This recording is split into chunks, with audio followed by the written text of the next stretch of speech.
भाई बहन, मेरे परिवारजन, आज आजादी का पर्व मना रहे हैं। मैं देश के कोटि कोटि जनों को, देश और दुनिया में भारत को प्यार करने वाले, भारत का सम्मान करने वाले, भारत का गौरव करने वाले कोटि कोटि जनों को आजादी के इस महान पवित्र पर्व की अनेक अनेक शुभकामनाएं देता हूं। मेरे प्यारे परिवारजन, पूज्य बापू के नेतृत्व में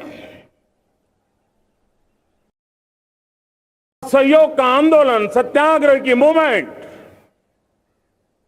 और भगत सिंह, सुखदेव, राजगुरु जैसे अनगिनत वीरों का बलिदान, उस पीढ़ी में शायद ही कोई व्यक्ति होगा जिसने देश की आजादी में अपना योगदान न दिया हो। मैं आज देश की आजादी के जंग में जिन जिन ने योगदान दिया है, बलिदान दिए हैं, त्याग किया है, तपस्या की है, उन सबको आदरपूर्वक नमन करता हूं, उनका अभिनंदन करता हूं। आज 15 अगस्त महान क्रांतिकारी और अध्यात्म जीवन के ऋषितुल्य प्रणेता श्री अरबिंदो की 150वीं जयंती पूर्ण हो रही है। ये वर्ष स्वामी दयानंद सरस्वती के 150वीं जयंती का वर्ष है। ये वर्ष रानी दुर्गावती के 500वीं जन्मशती का बहुत ही पवित्र अवसर है, जो पूरा देश बड़े धामधूम से मनाने वाला है। ये वर्ष मीराबाई, भक्ति योग की सिरमौर मीराबाई के 525 वर्ष का भी ये पावन पर्व है। ये बार जो 26 जनवरी हम मनाएंगे, वो हमारे गणतंत्र दिवस की 75वीं वर्षगांठ होगी। अनेक प्रकार से अनेक अवसर, अनेक संभावनाएं राष्ट्र निर्माण में जुटे रहने के लिए पल पल नई प्रेरणा, पल पल नई चेतना, पल पल सपने, पल पल संकल्प, शायद इससे बड़ा कोई अवसर नहीं हो सकता। मेरे प्यारे परिवारजन, इस बार प्राकृतिक आपदा ने देश के अनेक हिस्सों में अकल्पनीय संकट पैदा किए। जिन परिवारों ने इस संकट में सहन किया है, मैं उन सभी परिवारजनों के प्रति अपनी संवेदना प्रकट करता हूं और राज्य और केंद्र सरकार मिलकर के उन सभी संकटों से जल्दी से मुक्त होकर के फिर तेज गति से आगे बढ़ेंगे, ये मैं विश्वास दिलाता हूं। मेरे प्यारे परिवारजनों, पिछले कुछ सप्ताह नॉर्थ ईस्ट में, विशेषकर मणिपुर में और हिंदुस्तान के भी अन्य कुछ भागों में, लेकिन विशेषकर मणिपुर में जो हिंसा का दौर चला, कई लोगों को अपना जीवन खोना पड़ा, मां बेटियों के सम्मान के साथ खिलवाड़ हुआ। लेकिन कुछ दिनों से लगातार शांति की खबरें आ रही हैं। देश मणिपुर के लोगों के साथ है। देश मणिपुर के लोगों को पिछले कुछ दिनों से जो शांति बनाए रखी है, उस शांति के पर्व को आगे बढ़ाएं और शांति से ही समाधान का रास्ता निकलेगा और राज्य और केंद्र सरकार मिलकर के उन समस्याओं के समाधान के लिए भरपूर प्रयास कर रही है, करती रहेगी। मेरे प्यारे परिवारजनों, जब हम इतिहास की तरफ नजर करते हैं तो इतिहास में कुछ पल ऐसे आते हैं जो अपनी अमिट छाप छोड़ करके जाते हैं और उसका प्रभाव सदियों तक रहता है। और कभी कभी शुरुआत में वो बहुत छोटा लगता है, छोटी सी घटना लगती है, लेकिन वो अनेक समस्याओं की जड़ बन जाती है। हमें याद है 1200 साल पहले इस देश पर आक्रमण हुआ। एक छोटे से राज्य के छोटे से राजा का पराजय हुआ, लेकिन तब पता तक नहीं था कि एक घटना भारत को 1000 साल की गुलामी में फंसा देगी। और हम गुलामी में जकड़ते गए, जो आया लूटता गया, जो जिसका मन चाहा हम पे आके सवार हो गया। कैसा विपरीत काल रहा होगा वो 1000 साल का। मेरे प्यारे परिवारजनों, घटना छोटी क्यों ना हो, लेकिन 1000 साल तक प्रभाव छोड़ के रही है। लेकिन मैं आज इस बात का जिक्र इसलिए करना चाहता हूं कि भारत के वीरों ने इस कालखंड में कोई भूभाग ऐसा नहीं था, कोई समय ऐसा नहीं था जब उन्होंने देश की आजादी के लौ को गलता न रखा हो, बलिदान की परंपरा न बनाई हो।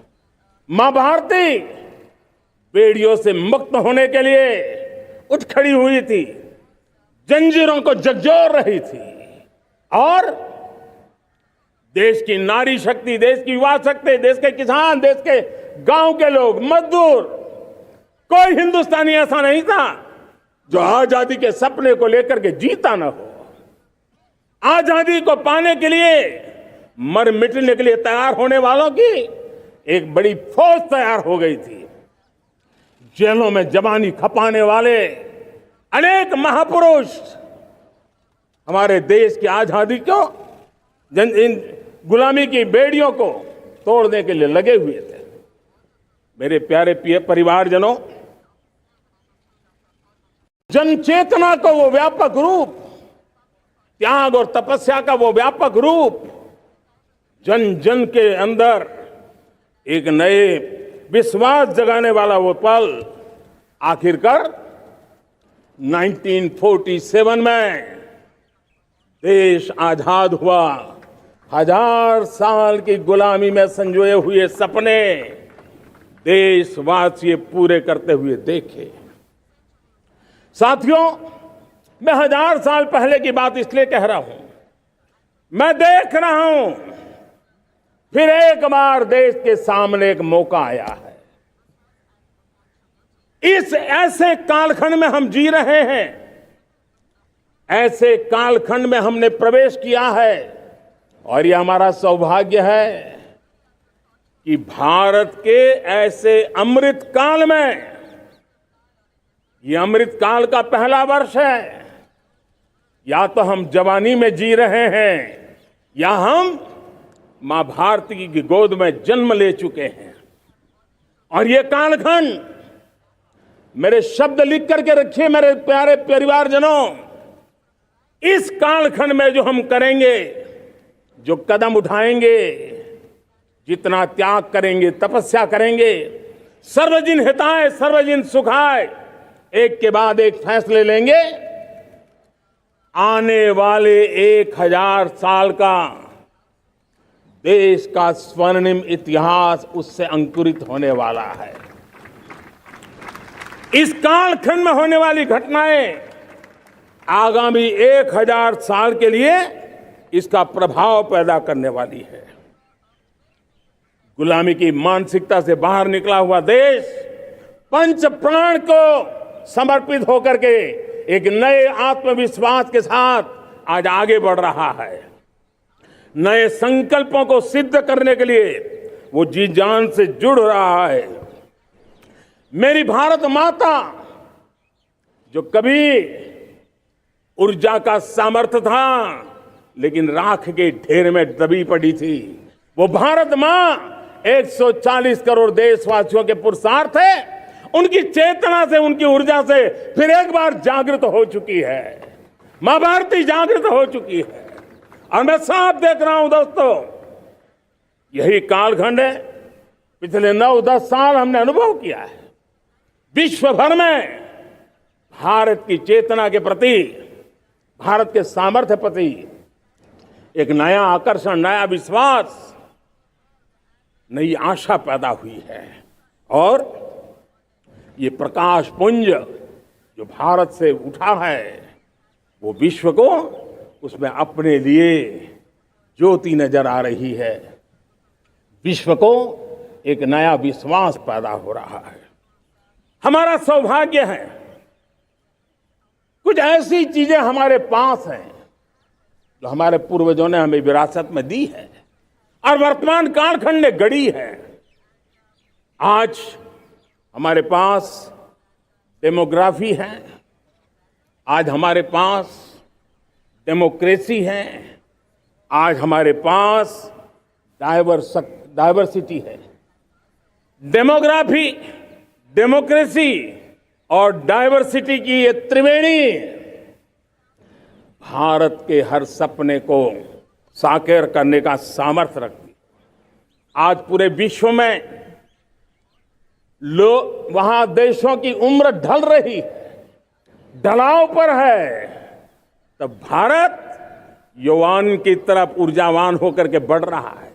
कितने बड़े गौरव का कालखंड है कि आज 30 साल की कम आयु की जनसंख्या दुनिया में सर्वाधिक कहीं है तो ये मेरे भारत मां की गोद में है, ये मेरे देश में है।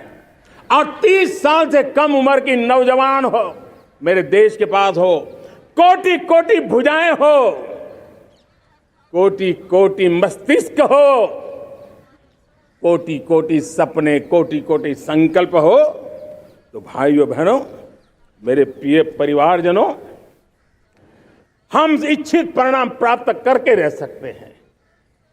मेरे प्यारे परिवारजनों, देश का भाग्य ऐसी घटनाएं बदल देती है, यह सामर्थ्य देश के भाग्य को बदल देता है।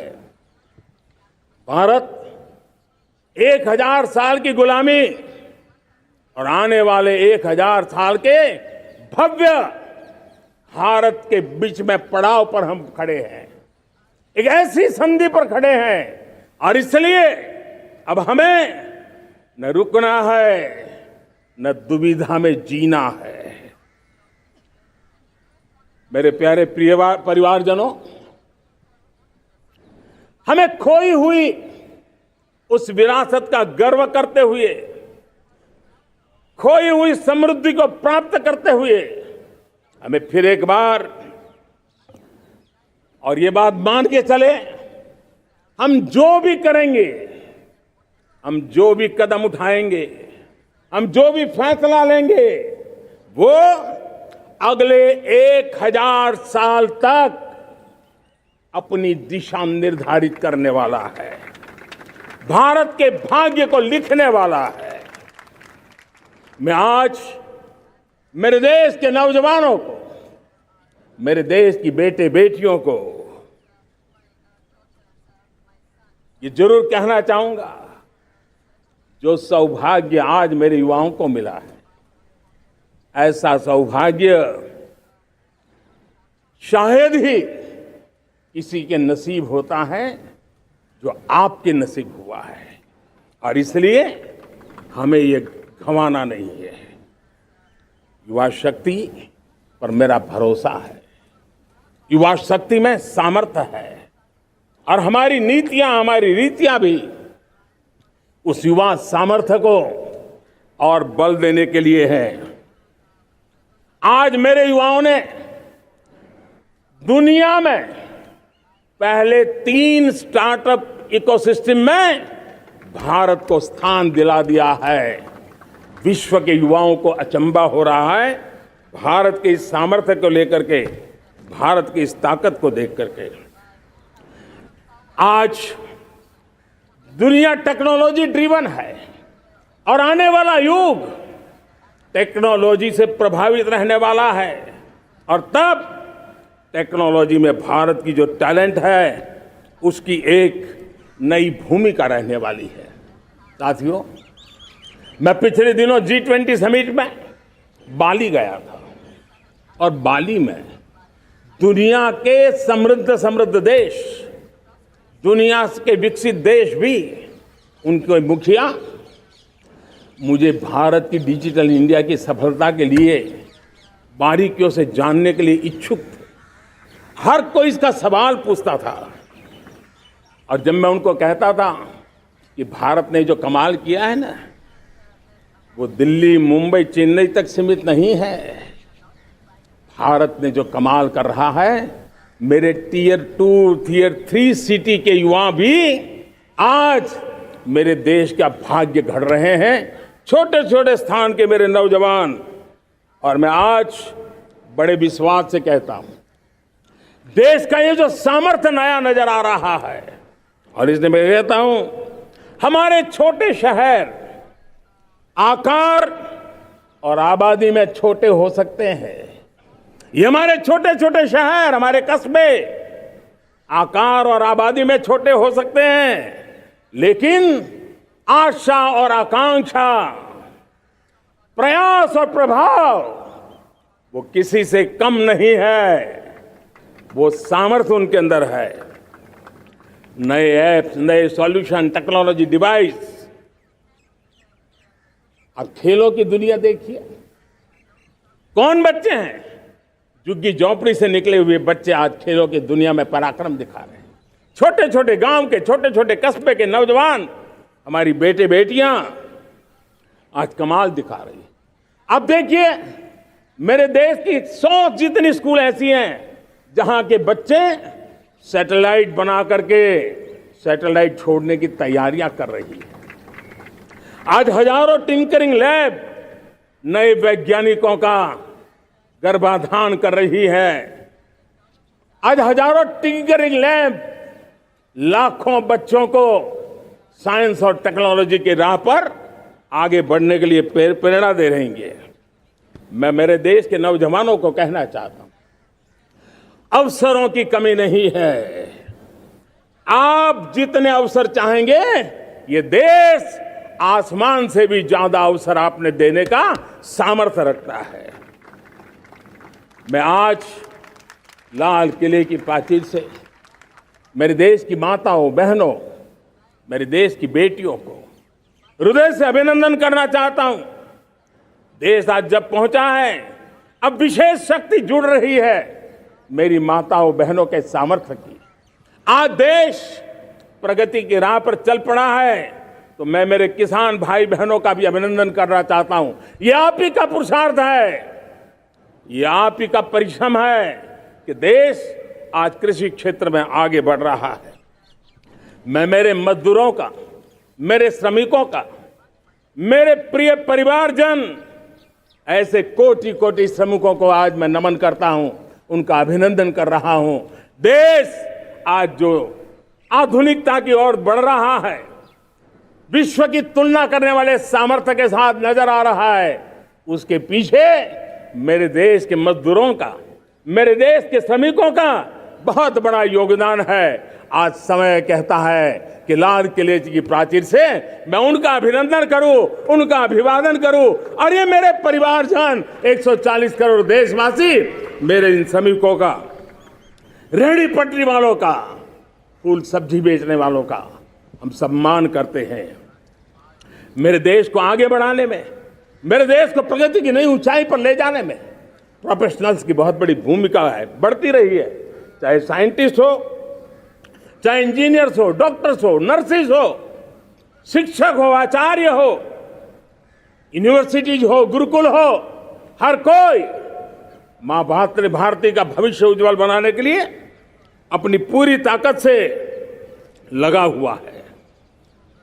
मेरे प्यारे परिवारजनों, राष्ट्रीय चेतना वो एक ऐसा शब्द है जो हमें चिंताओं से मुक्त कर रहा है। और आज वो राष्ट्रीय चेतना ये सिद्ध कर रही है कि भारत का सबसे बड़ा सामर्थ्य बना है भरोसा। भारत का सबसे बड़ा सामर्थ्य बना है विश्वास। जन जन में हमारा विश्वास, जन जन का सरकार पर विश्वास, जन जन का देश के उज्जवल भविष्य पर विश्वास, और विश्व का भी भारत के प्रति विश्वास। ये विश्वास हमारी नीतियों का है, हमारी रीति का है। भारत के उज्जवल भविष्य को जिस निर्धारित मजबूत कदमों से हम आगे बढ़ा रहे हैं उसका है। भाइयों बहनों, मेरे प्यारे परिवारजनों, ये बात निश्चित है कि भारत का सामर्थ्य और भारत की संभावनाएं विश्वास की नई बुलंदियों को पार करने वाली है। और ये विश्वास की नई बुलंदियां नए सामर्थ्यों को लेकर के चलनी चाहिए रही है। आज देश में G20 समिट के मेहमान नवाजी का भारत को अवसर मिला है।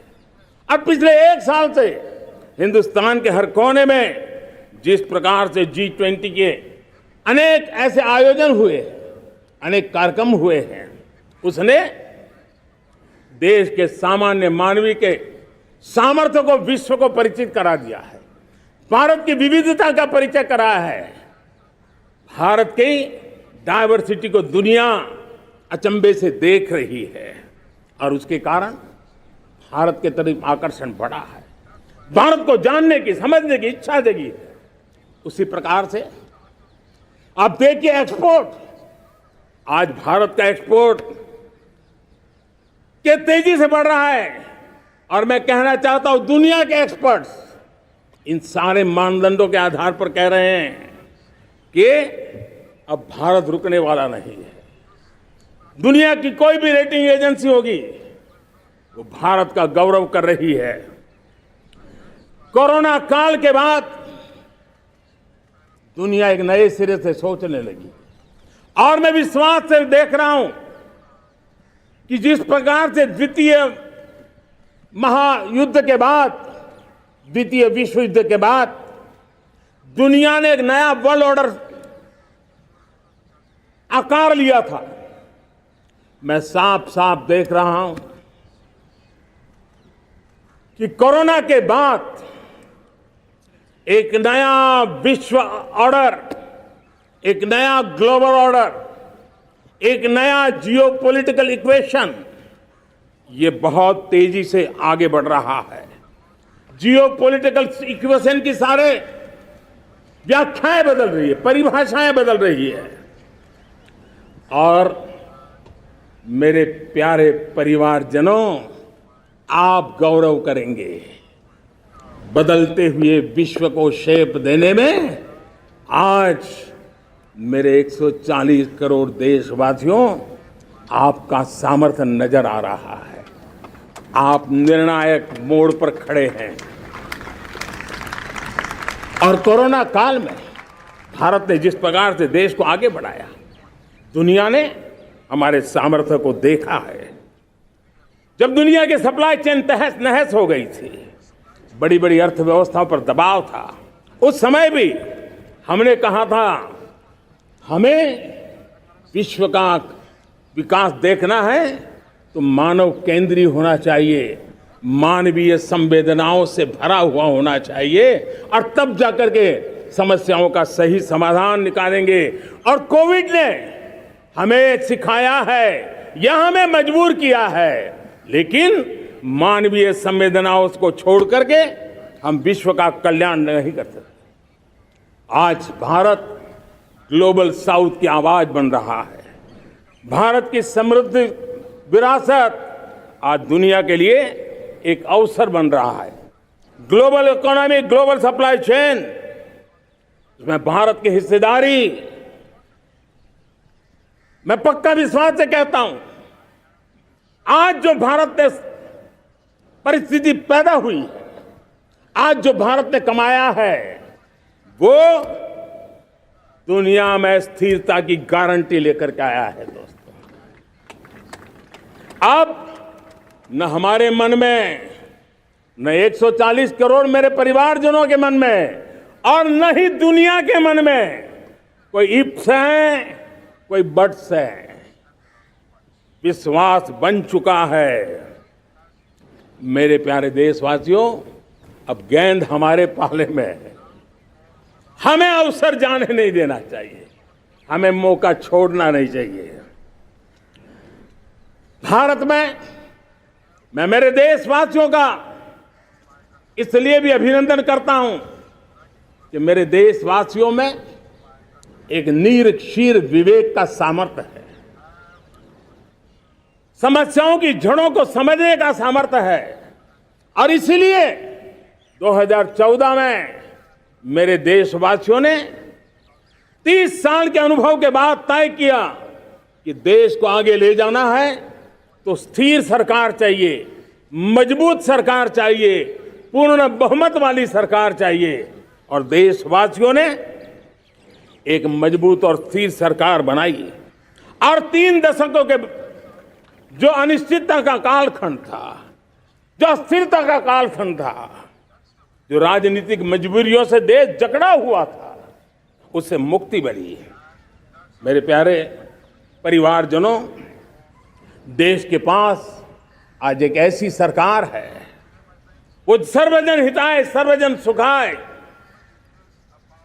देश के संतुलित विकास के लिए समय का पल पल और जनता की पाई पाई, जनता की भलाई के लिए लगा रही है। और मेरी सरकार, मेरे देशवासियों का मन एक बात से जुड़ा हुआ है। हमारे हर निर्णय, हमारे हर दिशा, उसका एक ही मानदंड है, नेशन फर्स्ट, राष्ट्र प्रथम। और राष्ट्र प्रथम यही दूरगामी परिणाम, सकारात्मक परिणाम पैदा करने वाला है। देश में बड़े स्तर पर काम हो रहा है।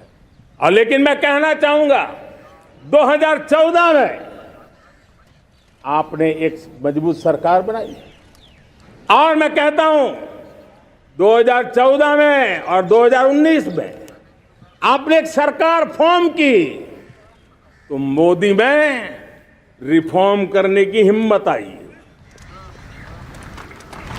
आपने ऐसी सरकार फॉर्म की कि मोदी को रिफॉर्म की हिम्मत आई।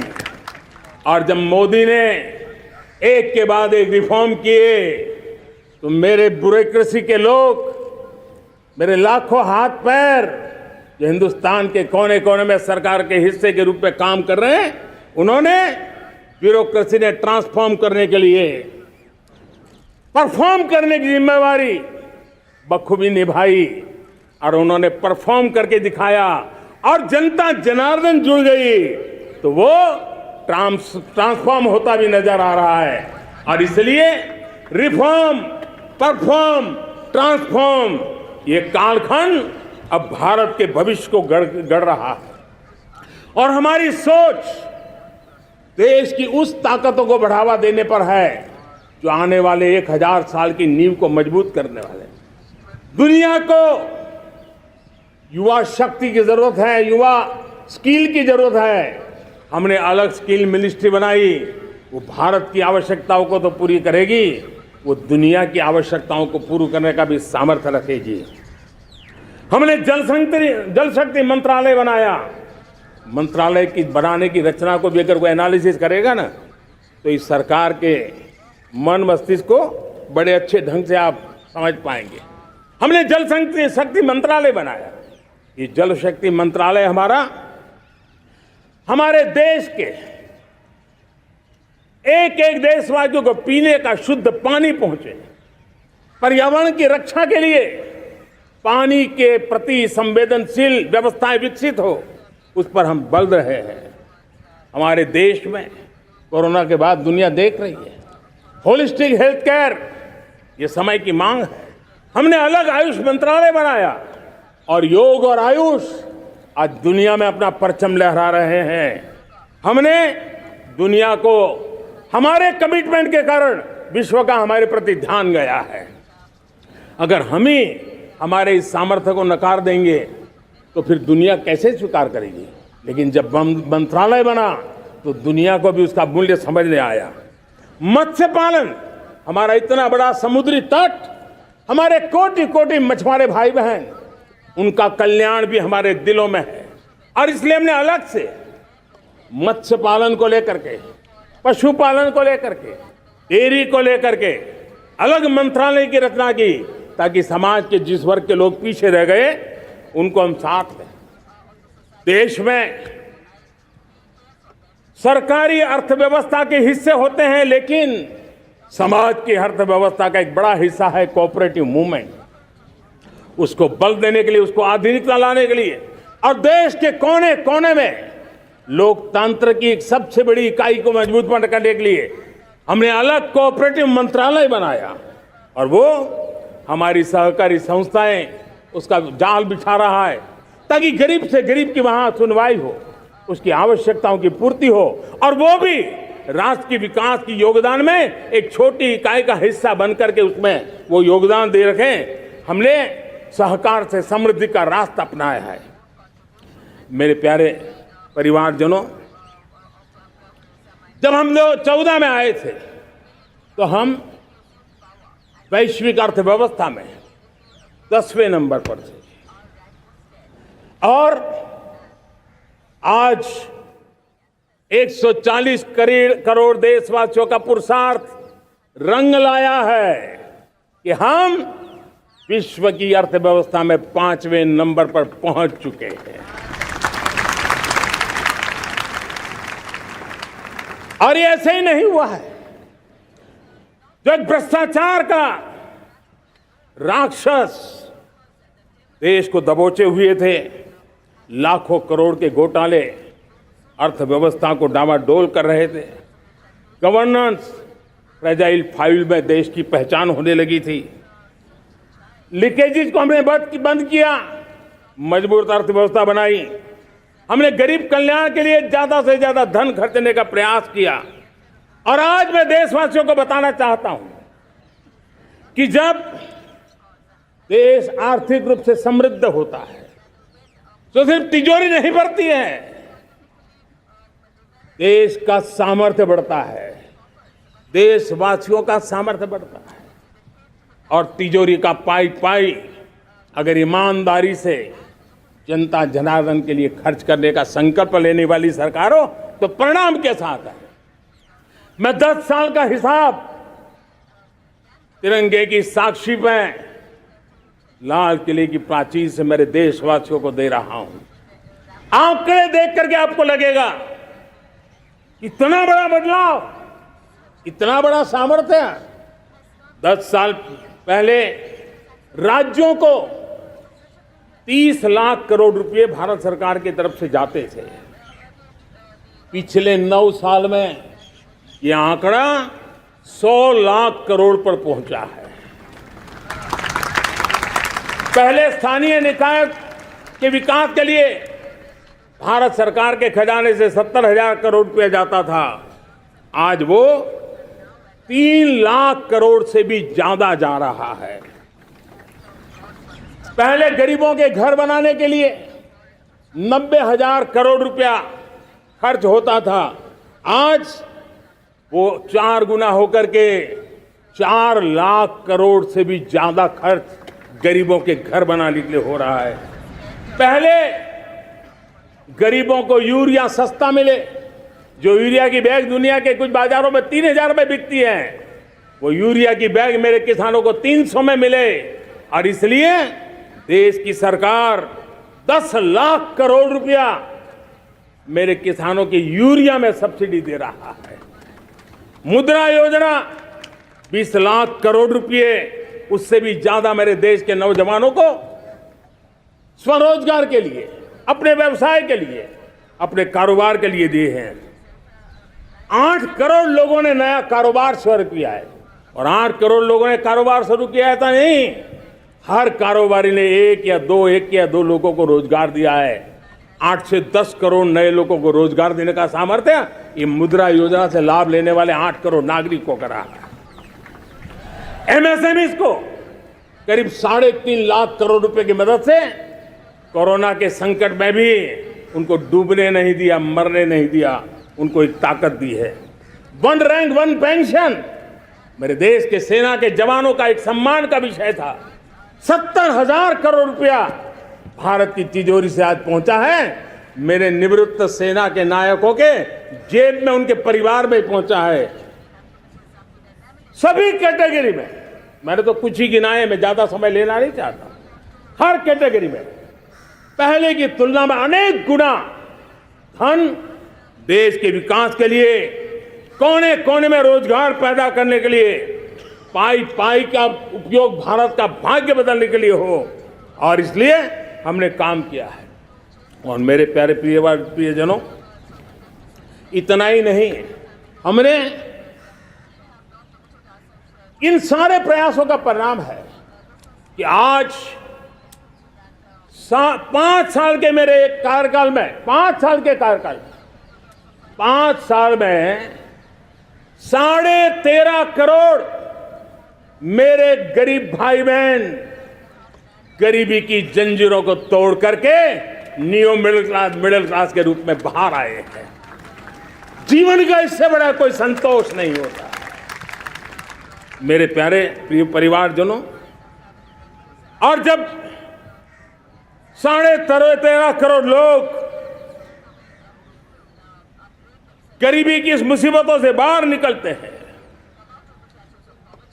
तो कैसी कैसी योजनाएं उनको मदद दी है। उनको आवास योजना का लाभ मिलना, पीएम स्वनिधि से 50,000 करोड़ रुपया रेहड़ी पटरी वालों तक पहुंचाया है। आने वाले दिनों में, आने वाली विश्वकर्मा जयंती पर एक कार्यक्रम हम लागू करेंगे। इस विश्वकर्मा जयंती पर हम करीब 13-15 हजार करोड़ रुपया से, जो परंपरागत कौशल्य से रहने वाले लोग, जो औजार से और अपने हाथ से काम करने वाला वर्ग है, ज्यादातर ओबीसी समुदाय से, हमारे सुथार हो, हमारे सोनार हो, हमारे राजमिस्त्री हो, हमारे कपड़े धोने वाले काम करने वाले लोग हो, हमारे बाल काटने वाले भाई बहन परिवार हो, ऐसे लोगों को एक नई ताकत देने के लिए हम आने वाले महीने में विश्वकर्मा जयंती पर विश्वकर्मा योजना लॉन्च करेंगे और करीब 13-15 हजार करोड़ से उसका प्रारंभ करेंगे। हमने पीएम किसान सम्मान निधि में 2.5 लाख करोड़ रुपया सीधा मेरे देश के किसानों के खाते में जमा किया है। हमने जल जीवन मिशन, हर घर में शुद्ध पानी पहुंचे, 2 लाख करोड़ रुपया खर्च किया है। हमने आयुष्मान भारत योजना, ताकि गरीब को बीमारी के कारण अस्पताल जाने से जो मुसीबत होती थी उसको मुक्ति दिलाना, उसको दवाई मिले, उसका उपचार हो, ऑपरेशन हो, अच्छे से अच्छी हॉस्पिटल में हो। आयुष्मान भारत योजना के तहत 70,000 करोड़ रुपए हमने लगाए हैं। पशुधन, देश ने कोरोना वैक्सीन की बात तो देश को याद है, 40,000 करोड़ रुपए लगाए, वो तो याद है। लेकिन आपको जानकर के खुशी होगी, हमने पशुधन को बचाने के लिए करीब 15,000 करोड़ रुपया पशुधन के टीकाकरण के लिए लगाया है।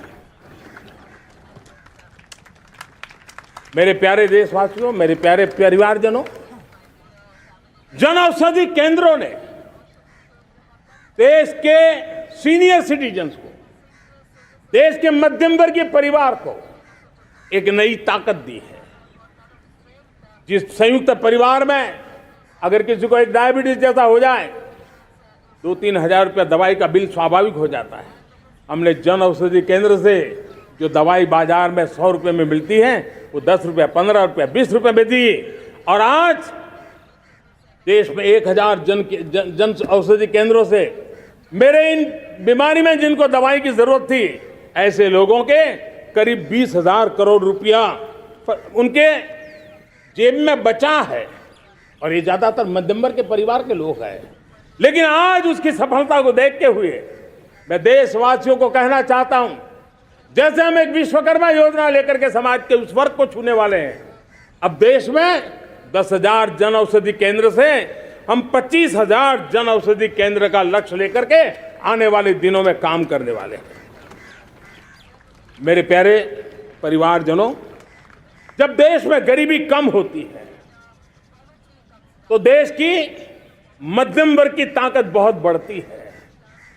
और अगर दुनिया में, और मैं आपको विश्वास दिलाता हूं, आने वाले 5 साल में मोदी का गारंटी है, देश पहले 3 वैश्विक इकोनॉमी में अपना जगह ले लेगा।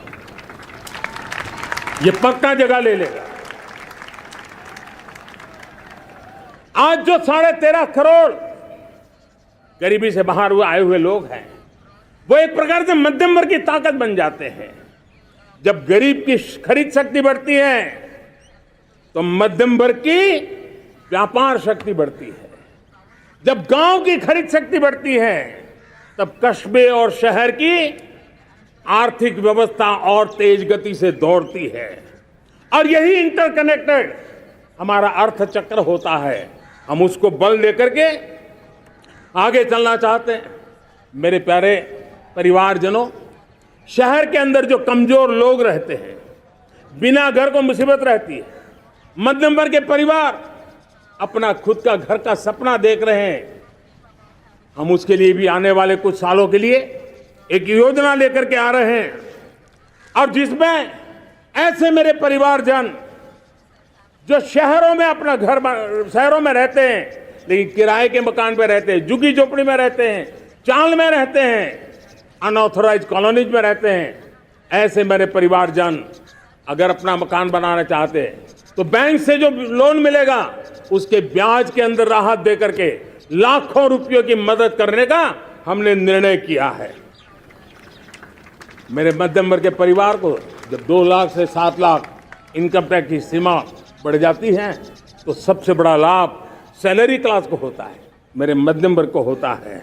इंटरनेट का डेटा बहुत महंगा था 2014 के पहले, आज दुनिया का सबसे सस्ता इंटरनेट का डेटा का खर्चा हो रहा है। हर परिवार के पैसे बच रहे हैं। मेरे प्यारे परिवारजनों, विश्व कोरोना के बाद अभी तक उभर नहीं पाया है। युद्ध ने फिर एक नई मुसीबत पैदा की है। आज दुनिया महंगाई के संकट से जूझ रही है। पूरी दुनिया की अर्थव्यवस्था को महंगाई ने दबोच के रखा है। हम भी दुनिया से जिन सामान की जरूरत होती है लाते हैं, तो हमें सामान तो इंपोर्ट करते हैं, हमारा दुर्भाग्य है कि हमें महंगाई भी इंपोर्ट करनी पड़ती है, क्योंकि पूरी दुनिया को महंगाई ने जकड़ के रखा है। लेकिन मेरे प्यारे परिवारजनों, भारत ने महंगाई को नियंत्रित रखने के लिए भरसक प्रयास किए हैं। पिछले कालखंड की तुलना में हमें कुछ सफलता भी मिली है, लेकिन इतने से संतोष नहीं मान सकते। दुनिया से हमारी चीजें अच्छी है, इतने बात से हम सोच नहीं सकते। मुझे तो मेरे देशवासियों को महंगाई की बोझ कम से कम हो, इस दिशा में और भी कदम उठाने हैं और हम उस कदम को उठा के रहेंगे। मेरा प्रयास निरंतर जारी रहेगा। मेरे प्यारे परिवारजनों, आज देश अनेक क्षमताओं को लेकर के आगे बढ़ रहा है। देश आधुनिकता की तरफ आगे बढ़ने के लिए काम कर रहा है। आज देश रिन्यूएबल एनर्जी पे काम कर रहा है। आज देश ग्रीन हाइड्रोजन पे काम कर रहा है। देश की स्पेस पे क्षमता बढ़ रही है, तो देश की डीप सी मिशन में भी सफलता के साथ आगे चल रहा है। देश में रेल आधुनिक हो रही है, तो वंदे भारत बुलेट ट्रेन भी आज देश के अंदर काम कर रही है। गांव-गांव पक्की सड़कें बन रही है, तो इलेक्ट्रिक बसें, मेट्रो की रचना भी आज देश में हो रहे हैं। आज गांव-गांव तक इंटरनेट पहुंच रहा है, तो क्वांटम कंप्यूटर के लिए भी देश तय कर रहता है।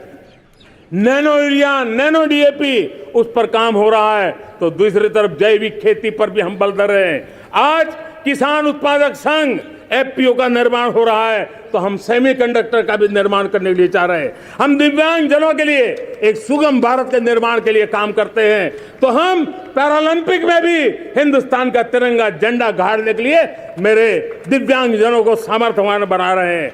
हम खिलाड़ियों को स्पेशल ट्रेनिंग दे रहे हैं।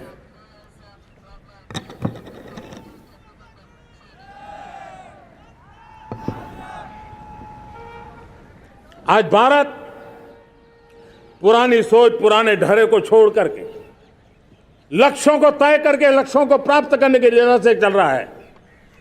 और जब मैं कहता हूं ना कि जिसका शिलान्यास हमारी सरकार करती है, उसका उद्घाटन भी हमारे कालखंड में करते हैं।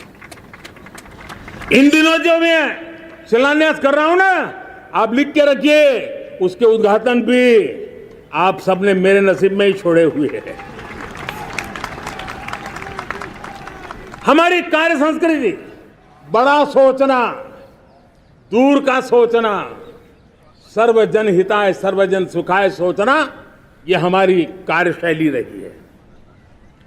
और सोच से भी ज्यादा, संकल्प से भी ज्यादा हासिल कैसे करना, इस ऊर्जा के साथ हम काम करते हैं। हमने आजादी के काल अमृत महोत्सव में 75,000 अमृत सरोवर बनाने का संकल्प किया था। उस समय हमने हर जिले में 75 अमृत सरोवर बनाने का संकल्प किया था। करीब 50-55 हजार अमृत सरोवर की कल्पना की थी। लेकिन आज करीब 75,000 अमृत सरोवर का काम निर्माण हो रहा है। ये अपने आप में बहुत बड़ा काम हो रहा है। जनशक्ति और जल शक्ति की ताकत भारत के पर्यावरण की रक्षा में भी काम आने वाली है। 18,000 गांवों तक बिजली पहुंचाना, जनधन बैंक खाते खोलना, बेटियों के लिए शौचालय बनाना, सारे टारगेट समय के पहले पूरी शक्ति से पूरे करेगा। और जब भारत ठान लेता है तो उसे पूरा करके रहता है। ये हमारा ट्रैक रिकॉर्ड कहता है। 200 करोड़ वैक्सीनेशन का काम, दुनिया हमें जब पूछती है 200 करोड़ सुनती है, उनकी आंखें फट जाती है। इतना बड़ा काम ये मेरे देश के आंगनवाड़ी वर्कर, हमारी आशा वर्कर, हमारी हेल्थ वर्कर, उन्होंने करके दिखाया। यह मेरे देश का सामर्थ्य है। 5G को रोल आउट किया, दुनिया में सबसे तेज गति से 5G रोल आउट करने वाला मेरा देश है। 700 से अधिक जिलों तक हम पहुंच चुके हैं और अब 6G की भी तैयारी कर रहे हैं। हमने ट्रांसपोर्ट बना दिया है। रिन्यूएबल एनर्जी, हम टारगेट से पहले चले हैं। हमने रिन्यूएबल एनर्जी 2030 का जो टारगेट तय किया था, 21-22 में इसको पूरा कर दिया। हमने इथेनॉल में 20% ब्लेंडिंग की बात कही थी, वो भी हमने समय से 5 साल पहले पूरा कर दिया।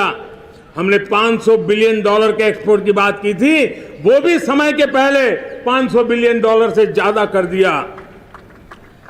हमने तय किया, जो हमारे देश में 25 साल से चर्चा हो रही थी कि देश में नई संसद बने, पार्लियामेंट का कोई सत्र ऐसा नहीं था नई संसद के। ये मोदी है, समय के पहले नई संसद बना करके रख दिया। मेरे प्यारे भाई बहनों, ये काम करने वाली सरकार है, निर्धारित लक्ष्यों को पार करने वाली सरकार है।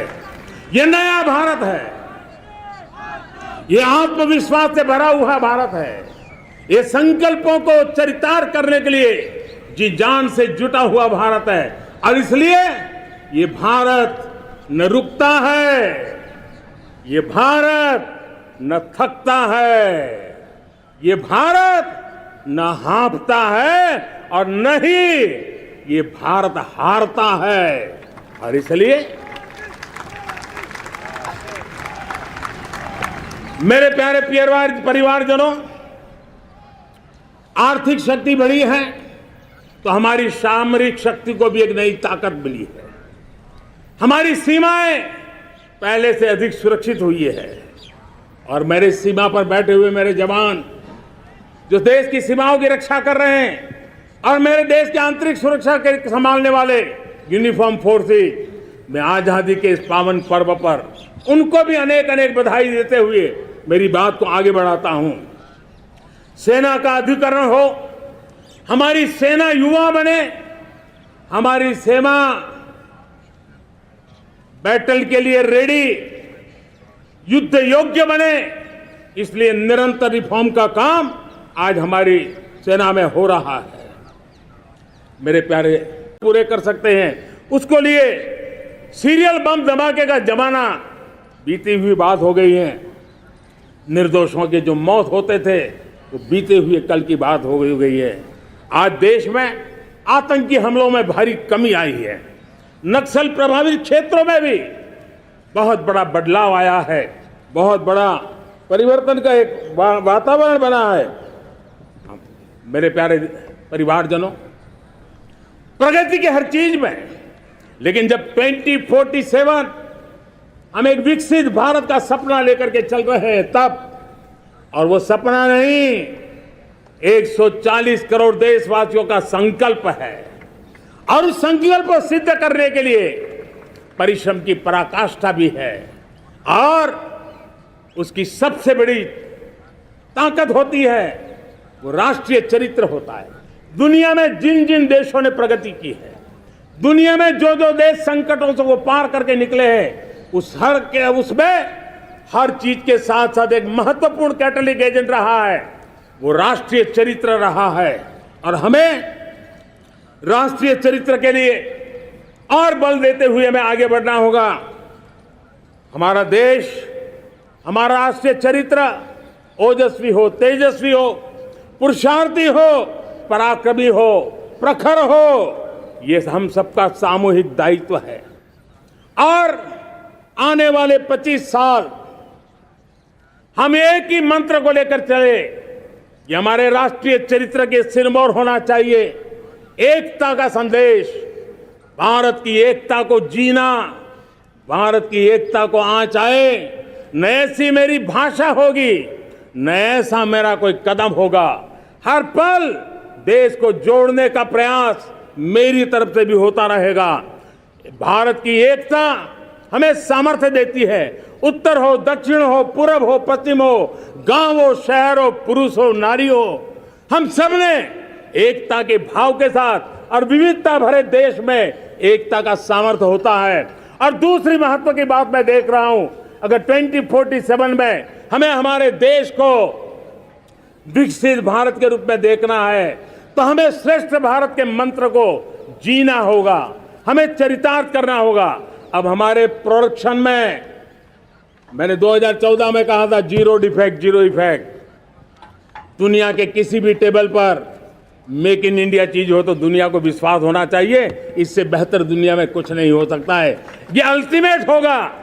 हमारी हर चीज, हमारी सर्विसेज होगी तो श्रेष्ठ होगी, हमारे शब्द की ताकत होगी तो श्रेष्ठ होगी, हमारी संस्थाएं होगी तो श्रेष्ठ होगी, हमारी निर्णय प्रक्रियाएं होगी तो श्रेष्ठ होगी। ये श्रेष्ठता का भाव लेकर के हमें चलना होगा। तीसरी बात है, देश में आगे बढ़ाने के लिए एक अतिरिक्त शक्ति का सामर्थ्य भारत को आगे ले जाने वाला है, और वो है विमेन लेड डेवलपमेंट। आज भारत गर्व से कह सकता है कि दुनिया में नागरिक उड्डयन में अगर किसी एक देश में सबसे ज्यादा विमेन पायलट हैं तो मेरे देश में है। आज चंद्रयान की गति हो, मून मिशन की बात हो, मेरी विमेन साइंटिस्ट उसका नेतृत्व कर रहे हैं। आज विमेन सेल्फ हेल्प ग्रुप हो, मेरी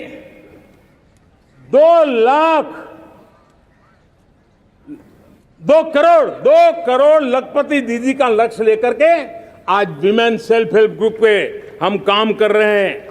हम हमारी नारी शक्ति के सामर्थ्य को बढ़ावा देते हुए विमेन लेड डेवलपमेंट के, और जब G20 में मैंने विमेन लेड डेवलपमेंट के विषय को आगे बढ़ाया है तो पूरा G20 समूह इसके महत्व को स्वीकार कर रहा है, और उसके महत्व को स्वीकार कर करके वो उसको बहुत बल दे रहे हैं। उसी प्रकार से भारत विविधताओं से भरा देश है। असंतुलित विकास के हम शिकार रहे हैं। मेरा पराया का के कारण हमारे देश के कुछ हिस्से उसके शिकार रहे हैं। अब हमें रीजनल एस्पिरेशंस को, संतुलित विकास को बल देना है और रीजनल एस्पिरेशंस को लेकर के उस भावना को हमें सम्मान देते हुए, जैसे हमारी भारत माँ का कोई, हमारा शरीर का कोई अंग अगर अविकसित रहे तो हमारा शरीर विकसित नहीं माना जाएगा। हमारा शरीर का कोई अंग दुर्बल रहे तो हमारा शरीर स्वस्थ नहीं माना जाएगा। वैसे ही मेरी भारत माता, उसका कोई एक भूभाग भी, समाज का कोई तबका भी अगर दुर्बल रहे तो मेरी भारत माता समर्थ है, स्वस्थ है, ऐसा बैठ करके हम नहीं बैठ सकते। और इसलिए रीजनल एस्पिरेशंस को हमने एड्रेस करने की आवश्यकता है और इसलिए हम समाज का सर्वांगीण विकास हो, सर्वस्पर्शी विकास हो, भूभाग के हर क्षेत्र को उसकी अपनी ताकत को खिलने का अवसर मिले, उस दिशा में आगे बढ़ना चाहते हैं। मेरे प्यारे परिवारजनों, भारत एक मदर ऑफ डेमोक्रेसी है। भारत मॉडल ऑफ डाइवर्सिटी भी है। भाषाएं अनेक हैं, बोलियां अनेक हैं, परिधान अनेक हैं, विविधताएं बहुत है। हमने उन सारे को आधार पर आगे बढ़ना है। मेरे प्यारे परिवारजनों, देश के जब मैं एकता की बात करता हूं, तब अगर घटना मणिपुर में होती है तो पीड़ा महाराष्ट्र में होती है। अगर बाढ़ आसाम में आती है तो बेचैन केरला हो जाता है। हिंदुस्तान के किसी भी हिस्से में कुछ भी हो, हम एक अंगांगी भाव की अनुभूति करते हैं। मेरे देश की बेटियों पर जुल्म न हो, यह हमारा सामाजिक भी दायित्व है, यह हमारा पारिवारिक दायित्व भी है और ये देश के नाते हम सबका दायित्व है। आज जब अफगानिस्तान से गुरु ग्रंथ साहब के स्वरूप को लाते हैं तो पूरा देश गौरव की अनुभूति करता है। जब आज दुनिया के किसी देश में कोविड के काल में मेरा कोई सिख भाई लंगर लगाता है, भूखों को खिलाता है और दुनिया में वाहवाही होती है, तो हिंदुस्तान का सीना चौड़ा हो जाता है।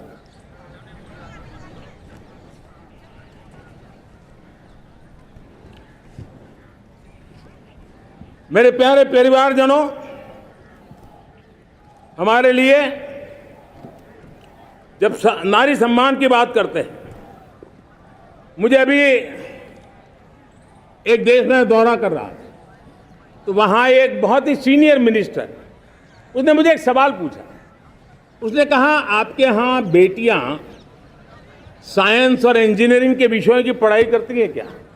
उसमें क्या था? मैंने उनको कहा, आज मेरे देश में लड़कों से ज्यादा बेटियां आज स्टेम यानी साइंस, टेक्नोलॉजी, इंजीनियरिंग और मैथ्स, अधिकतम भाग मेरी बेटियां ले रही है। तो उनके लिए अचरज था। ये सामर्थ्य आज हमारे देश का देख रहा है। मेरे प्यारे परिवारजनों, आज 10 करोड़ महिलाएं विमेन सेल्फ हेल्प में जुड़ी हुई है और विमेन सेल्फ हेल्प ग्रुप के साथ आप गांव में जाएंगे तो आपको बैंक वाली दीदी मिलेगी, आपको आंगनवाड़ी वाली दीदी मिलेगी, आपको दवाई देने वाली दीदी मिलेगी। और अब मेरा सपना है 2 करोड़ लखपति दीदी बनाने का, गांव में 2 करोड़ लखपति दीदी। और इसके लिए एक नया अभिगम भेजा। साइंस और टेक्नोलॉजी, हमारे गांव की महिलाओं का भी सामर्थ्य देखता हूं मैं, और इसलिए हम एक नई योजना सोच रहे हैं कि हमारे एग्रीकल्चर सेक्टर में टेक्नोलॉजी आए, एग्री टेक को बल मिले। इसलिए विमेन सेल्फ हेल्प ग्रुप की बहनों को हम ट्रेनिंग देंगे, ड्रोन चलाने की, ड्रोन रिपेयरिंग की हम ट्रेनिंग देंगे और हजारों ऐसे विमेन सेल्फ हेल्प ग्रुप को भारत सरकार ड्रोन देगी, ट्रेनिंग देगी और हमारे एग्रीकल्चर के काम में ड्रोन की सेवाएं उपलब्ध हो। इसके लिए हम शुरुआत करेंगे। प्रारंभ हम 15,000 विमेन सेल्फ हेल्प ग्रुप के द्वारा ये ड्रोन की उड़ान का हम आरंभ कर रहे हैं। मुझे विश्वास है कि इसके कारण हमारे परिवारजनों का, मेरे प्यारे परिवारजनों, आज देश आधुनिकता की तरफ बढ़ रहा है। हाईवे हो, रेलवे हो, एयरवे हो, हाईवेज हो, इंफॉर्मेशन वेज, वाटरवेज हो, कोई क्षेत्र ऐसा नहीं है जिस क्षेत्र को आगे बढ़ाने की दिशा में आज देश काम न करता हो। पिछले 9 वर्ष में तटीय क्षेत्रों में हमने, आदिवासी क्षेत्र में, हमारे पहाड़ी क्षेत्र में विकास को बहुत बल दिया है। हमने पर्वतमाला, भारतमाला ऐसी योजनाओं के द्वारा समाज के उस वर्ग को हमने बल दिया है। हमने गैस की पाइपलाइन से हमारे पूर्वी भारत को जोड़ने का काम किया है। हमने अस्पतालों की संख्या बढ़ाई है। हमने डॉक्टर की सीटें बढ़ाई है ताकि हमारे बच्चे डॉक्टर बनने का सपना पूरा कर सके। हमने मातृभाषा में पढ़ाने पर बल दिया है। अब मातृभाषा में वो पढ़ाई कर सके उस दिशा में। और मैं भारत के सुप्रीम कोर्ट का भी धन्यवाद करता हूं कि भारत की सुप्रीम कोर्ट ने कहा है कि आप जो जजमेंट देंगे उसका जो ऑपरेटिव पार्ट होगा वो जो अदालत में आया है उसकी भाषा में उसको उपलब्ध होगा। मातृभाषा का महात्मा आज बढ़ रहा है।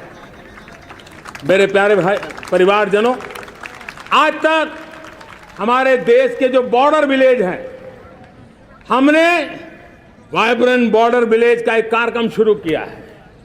और वाइब्रेंट बॉर्डर विलेज, अब तक इसके लिए कहा जाता था देश के आखिरी गांव। हमने उस पूरी सोच को बदला है। वो देश का आखिरी गांव नहीं है। सीमा पर जो नजर आ रहा है वो मेरे देश का पहला गांव है। अगर सूरज उगता है पूरब में तो उस तरफ के गांव में पहली सूरज की किरण आती है। अगर सूरज ढलता है तो इस तरफ के गांव में आखिरी किरण उसका लाभ मिलता है। ये मेरे पहले गांव है और मुझे खुशी है कि आज मेरे इस कार्यक्रम के विशेष मेहमान, ये जो पहले गांव है, सीमावर्ती गांव है, उसके 600 प्रधान आज इस लाल किले की प्राचीर के इस महत्वपूर्ण कार्यक्रम का हिस्सा बनने के लिए आए। पहली बार वो इतनी दूर तक आए हैं, नए संकल्प और सामर्थ्य के साथ जुड़ने के लिए आया है।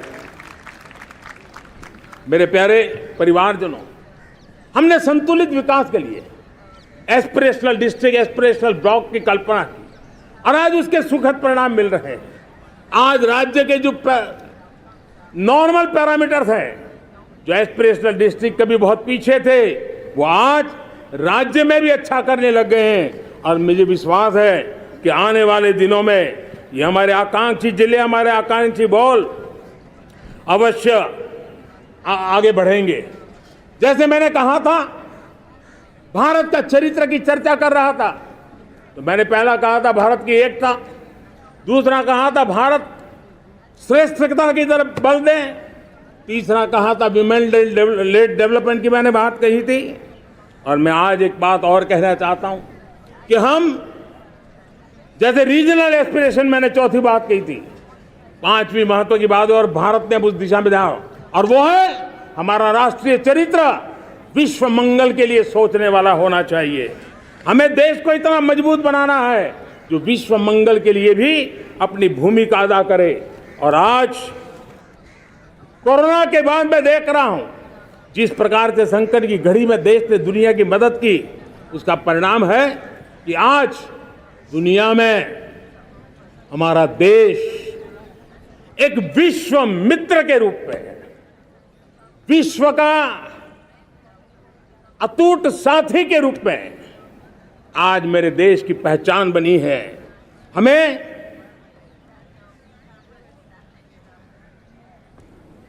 जब विश्व मंगल की बात करते हैं तब भारत का मूलभूत विचार है, उस विचार को हम आगे बढ़ाने लोग हैं। और मुझे खुशी है कि आज अमेरिकी संसद के भी कई चुने हुए गणमान्य प्रतिनिधि भी आज हमारे 15 अगस्त के इस अवसर में हमारे बीच में मौजूद है। भारत की सोच कैसी है, हम विश्व मंगल की बात को कैसे आगे बढ़ाते हैं।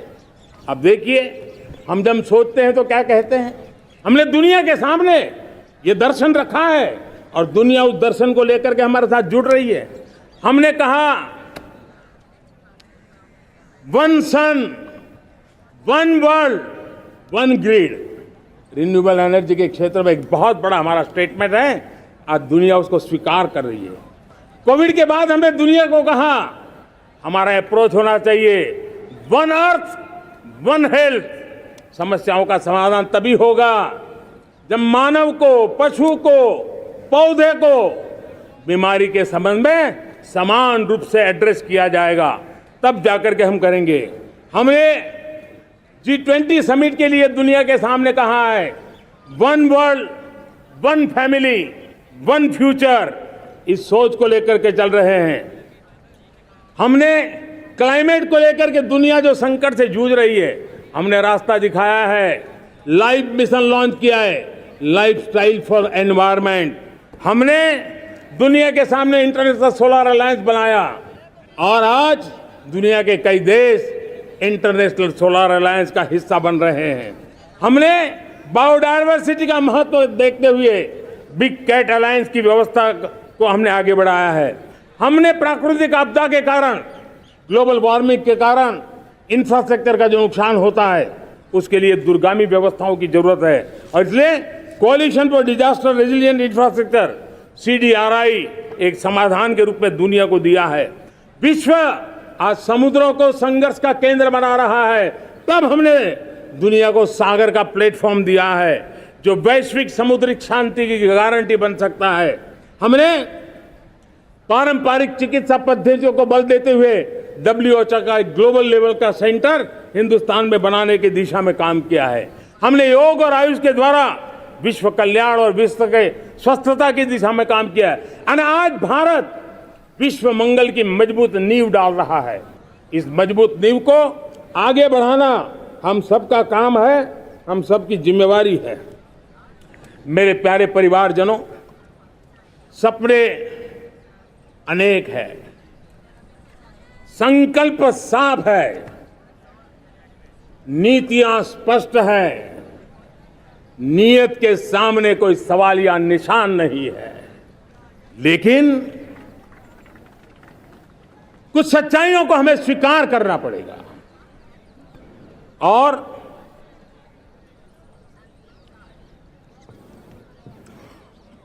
उसके समाधान के लिए मेरे प्रिय परिवारजनों, मैं आज लाल किले से आपकी मदद मांगने आया हूं। मैं लाल किले से आपके आशीर्वाद मांगने आया हूं, क्योंकि पिछले सालों मैंने देश को जो समझा है, देश की आवश्यकताओं को जो मैंने परखा है और अनुभव के आधार पर मैं कह रहा हूं कि आज गंभीरतापूर्वक उन चीजों को हमें लेना होगा। आजादी के अमृतकाल में 2047 में जब देश आजादी के 100 साल मनाएगा, उस समय दुनिया में भारत का तिरंगा झंडा विकसित भारत का तिरंगा झंडा होना चाहिए।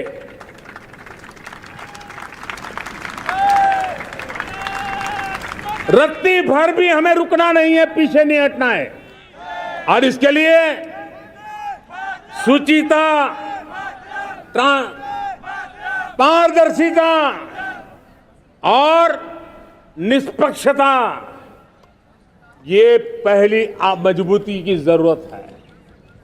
हमें उस मजबूती को जितना ज्यादा खाद पानी दे सकते हैं, संस्थाओं के माध्यम से दे सकते हैं, नागरिक के नाते दे सकते हैं, परिवार के नाते दे सकते हैं, ये हमारा सामूहिक दायित्व होना चाहिए।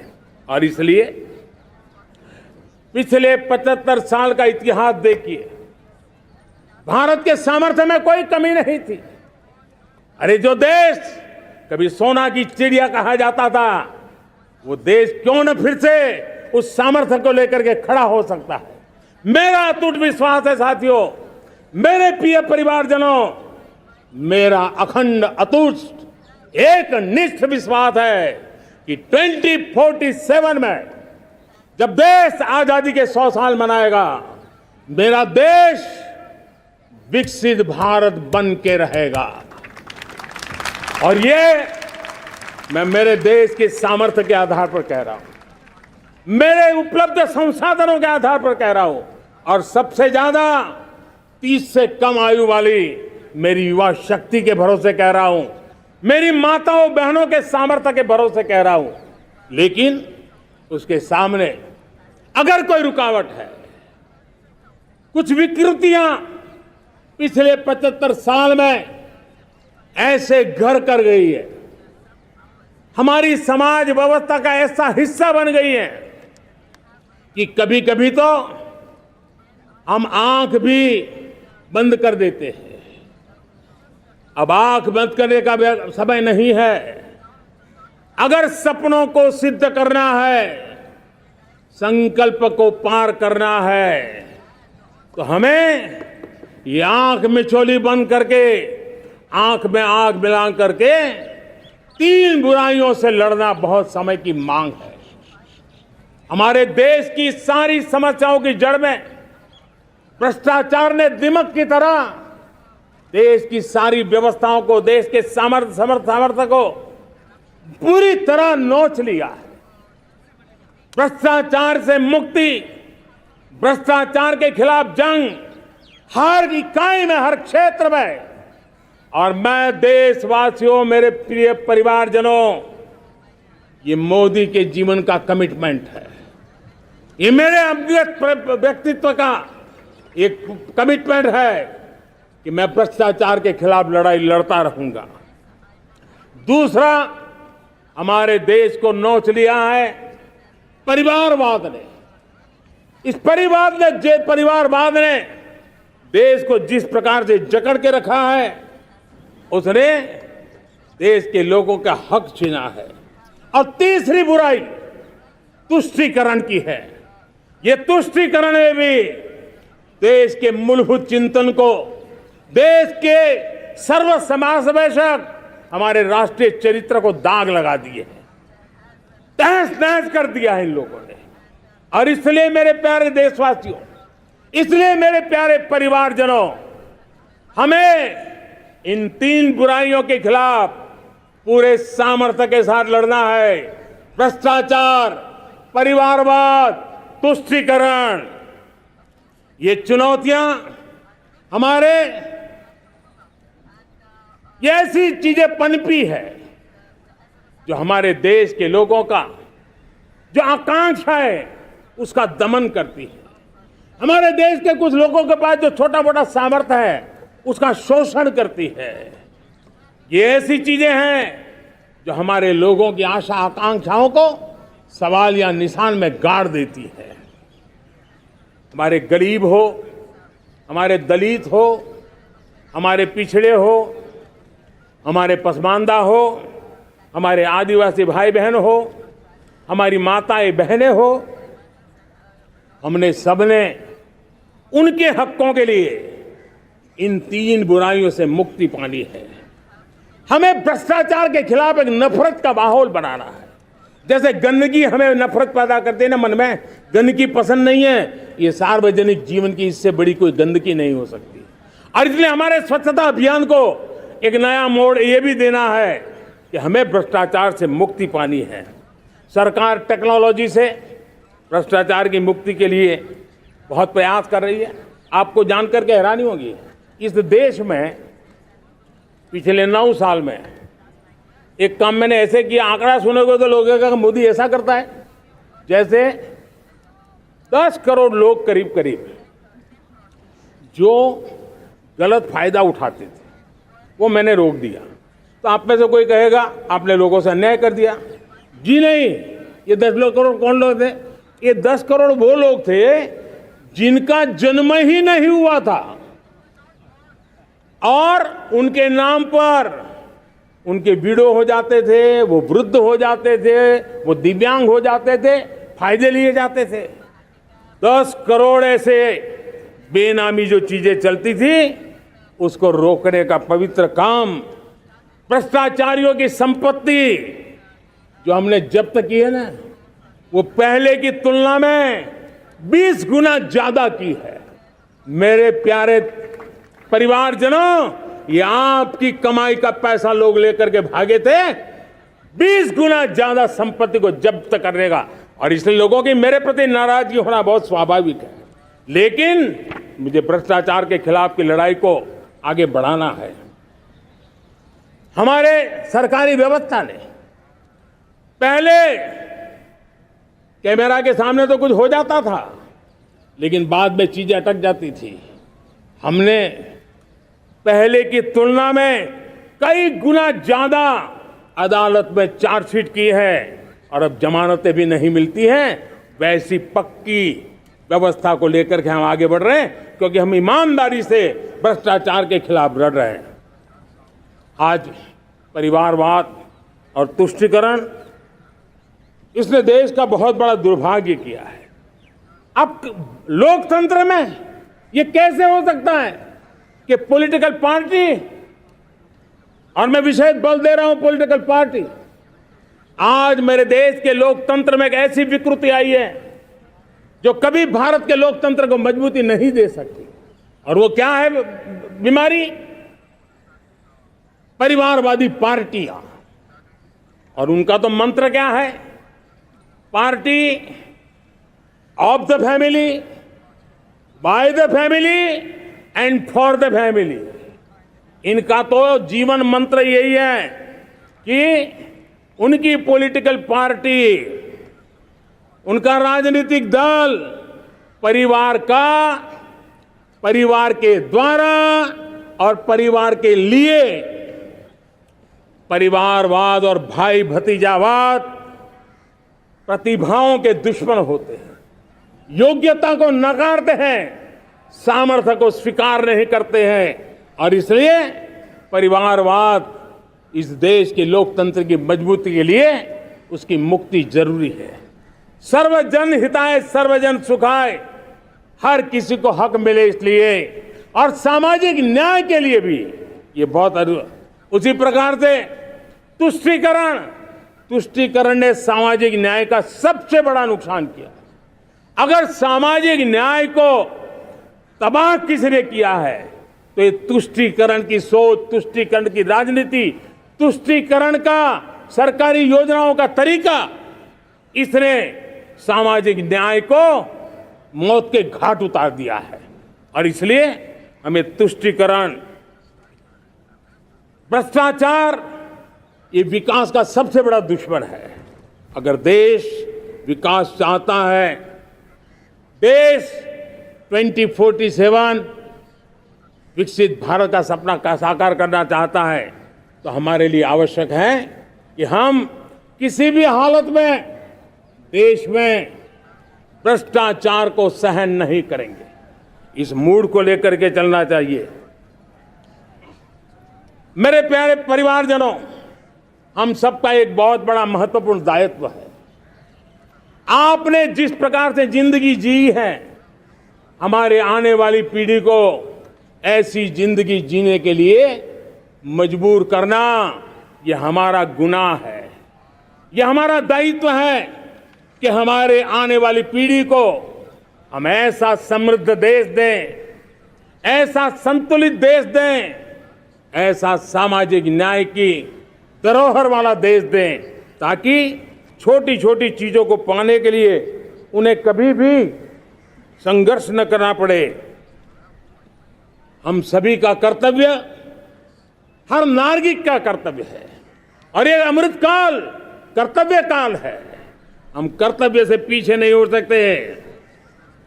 हमें वो भारत बनाना है जो पूज्य बापू के सपनों का था।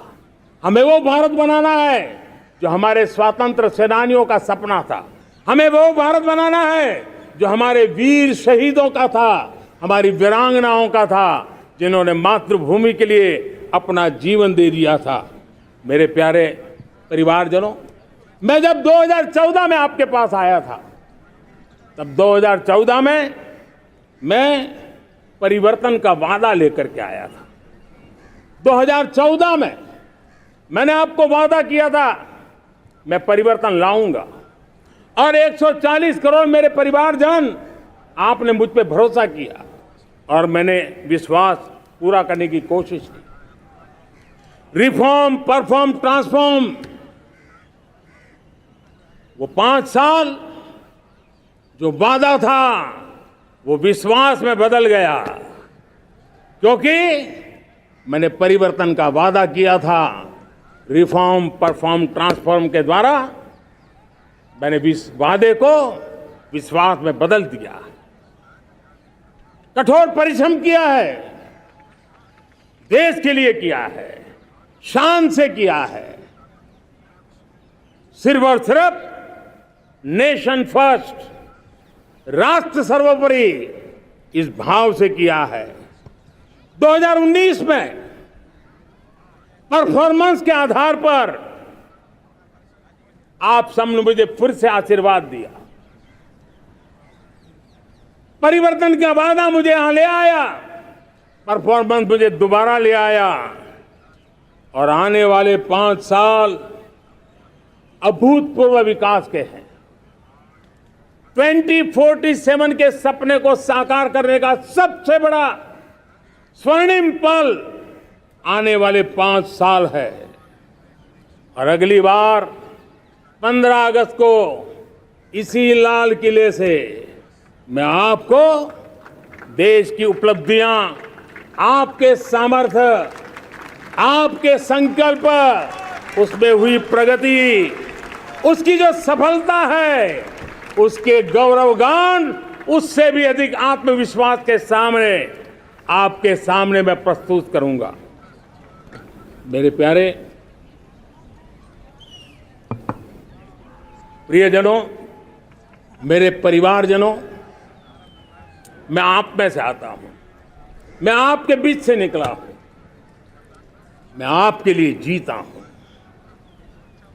अगर मुझे सपना भी आता है तो आपके लिए आता है, अगर मैं पसीना भी बहाता हूं तो आपके लिए बहाता हूं, क्योंकि इसलिए नहीं कि आपने मुझे दायित्व दिया है, मैं इसलिए कर रहा हूं कि आप मेरे परिवारजन हैं, और आपके परिवार के सदस्य के नाते मैं आपके किसी दुख को देख नहीं सकता हूं, मैं आपके सपनों को चूर चूर होते नहीं देख सकता हूं, मैं आपके संकल्प को सिद्धि तक ले जाने के लिए आपका एक साथी बन करके, आपका एक सेवक बन करके, आपके साथ जुड़े रहने का, आपके साथ जीने का, आपके लिए जूझने का मैं संकल्प लेकर के चला हुआ इंसान हूं। और मुझे विश्वास है हमारे पूर्वजों ने आजादी के लिए जो जंग लड़ा था, जो सपने देखे थे, वो सपने हमारे साथ है। आजादी के जंग में जिन्होंने बलिदान दिया था, उनके आशीर्वाद हमारे साथ है। और 140 करोड़ देशवासियों को एक ऐसा अवसर आया है, ये अवसर हमारे लिए एक बहुत बड़ा संबल लेकर के आया है। और इसलिए मेरे प्यारे प्रियजनों, आज जब मैं अमृतकाल में आपके साथ बात कर रहा हूं, ये अमृतकाल का पहला वर्ष है। ये अमृतकाल के पहले वर्ष पर जब मैं आपसे बात कर रहा हूं, तो मैं आपको पूरे विश्वास से कहना चाहता हूं, चलता चलाता काल चक्र, चलता चलाता काल चक्र, अमृत काल का भाल चक्र, चलता चलाता काल चक्र, अमृत काल का भाल चक्र। सबके सपने, सबके सपने, अपने सपने, सबके सपने, अपने सपने, पनपे सपने सारे, सबके सपने, अपने सपने, पनपे सपने सारे।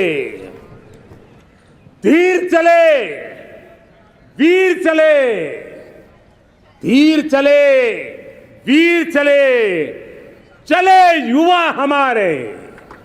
धीर चले, वीर चले, चले युवा हमारे। नीति सही, नीति सही, रीति नहीं। नीति सही, रीति नहीं। गति सही, गति सही, राह नहीं। गति सही, राह नहीं। चुनो, चुनो चुनौती, चुनो चुनौती सीना तान। चुनो चुनौती सीना तान। जग में बढ़ाओ देश का नाम। चुनो चुनौती सीना तान। जग में बढ़ाओ देश का नाम। मेरे प्यारे परिवारजनों, हिंदुस्तान के कोने कोने में बैठे हुए मेरे परिवारजन, दुनिया के कोने कोने में जाकर के बसे हुए मेरे परिवारजन, आप सबको आजादी के पावन पर्व की फिर एक बार मैं बहुत बहुत शुभकामनाएं देता हूं। ये अमृत काल हम सबके लिए कर्तव्य काल है। ये अमृत काल हम सबको मां भारती के लिए कुछ कर गुजारने का काल है। आजादी का जब जंग चल रहा था 1947 के पहले जो पीढ़ी ने जन्म लिया था उन्हें देश के लिए मरने का मौका मिला था। वो देश के लिए मरने के लिए मौका नहीं छोड़ते थे, लेकिन हमारे नसीब में देश के लिए मरने का मौका नहीं है। लेकिन हमारे लिए देश के लिए जीने का ये इससे बड़ा कोई अवसर नहीं होता। हमें पल पल देश के लिए जीना है। इसी संकल्प के साथ इस अमृत काल में 140 करोड़ देशवासियों के सपने संकल्प भी बनाने हैं। 140 करोड़ देशवासियों के संकल्प को सिद्धि में भी परिवर्तित करना है।